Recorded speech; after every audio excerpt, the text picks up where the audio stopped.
Um, Speaking of what's old is new again, we saw John Cena last week cut a promo as a heel explaining why he did what he did. Of course, Raw was international again this Monday, so we saw it again. So we've seen 2 weeks now of really, really hot international crowds responding to John Cena. Do you think the heat would be different if he was doing these promos in America? Would it be received differently? It might be even hotter. Might be even hotter. I'm not sure, but it might be even hotter. That's just my guess. Uh, so we'll see how it all works out. But they've done a nice job in maintaining the heat and the heel side of this matter. And I don't know. I think you're just getting a continuation of what the fans are believing and feeling, and that is that Cena is a heel. It's new, it's fresh, it's a different deal. So it's have at it. I think it's good. Changing it up, freshening things up is always a good thing, and we're seeing that right now that they're going with this freshened up John Cena, new coat of paint, shall we say? But it's pretty cool. I like it. I'm ready to see what's next. You know, it does feel like they're taking their time. They've still got 3 weeks or so before WrestleMania, but it's going to start to get bigger and bigger and closer. So we'll keep our fingers crossed and see how it goes. I have a feeling this is going to be a record-setting WrestleMania for revenue in a lot of places, but I do wonder if they're going to be able to meet expectations. It does feel like people are expecting this show to blow everything out of the water, and maybe they've been nonplussed with some of the build. Maybe that's managing expectations, though. We'll see when it's all said and done. Let's talk about WrestleMania from way back when. We're going to be discussing WrestleMania 21. I felt like this was a good time to do this because even though it doesn't seem like this is right, can you believe that was 20 years ago? Like, No. that feels like that was 5 or 6 years ago, not 20 years ago. Yeah, you're right. You're exactly right. Well, we find ourselves in this mindset a lot. Yes. So, 21 years ago, is it hard to put your arms around it? Yes, absolutely. But that event surely happened, and it was a big event. That was WrestleMania Hollywood, and the promos and all that stuff leading into it were just terrific, just absolutely terrific.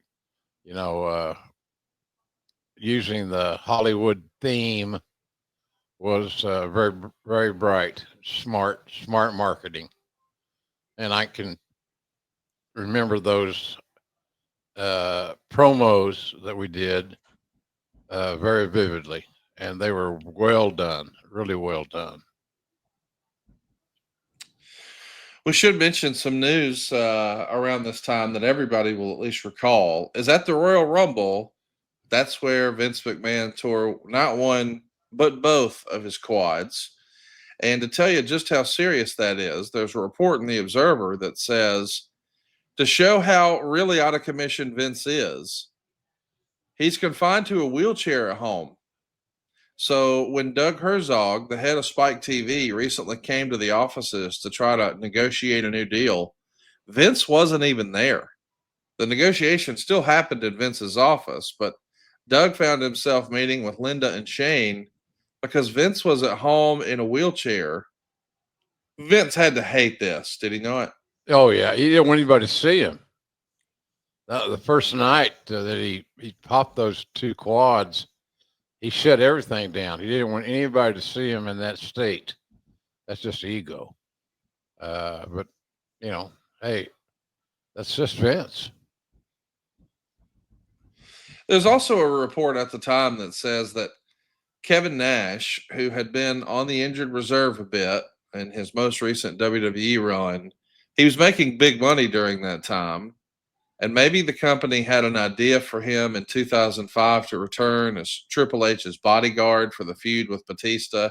That's what's speculated about in the newsletters.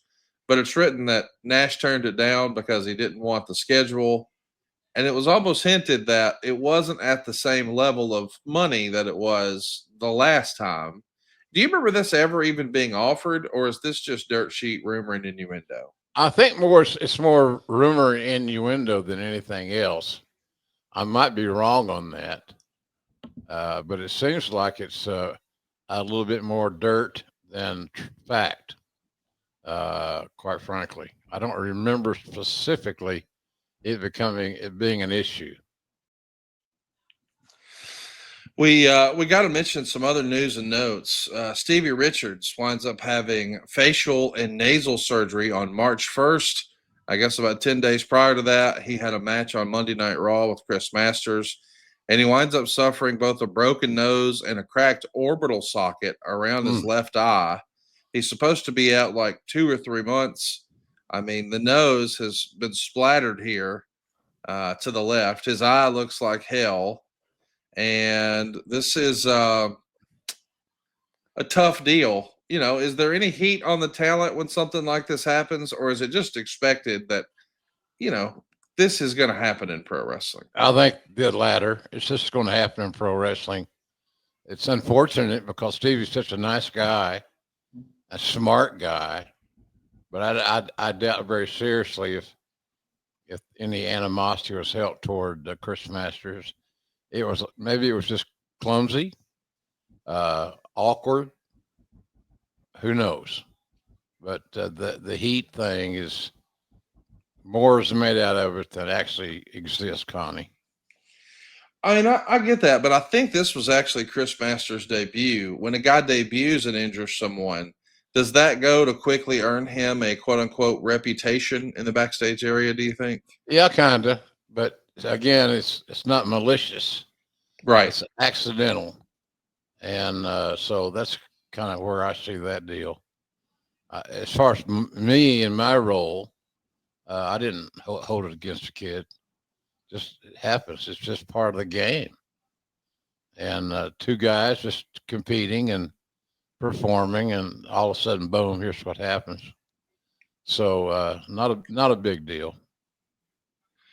What is a big deal is that The Rock is out promoting his new movie, Be Cool. And again, now remember, this is one of the biggest WWE superstars in history promoting his latest Hollywood movie in the year that the WWE WrestleMania theme is WrestleMania Goes Hollywood.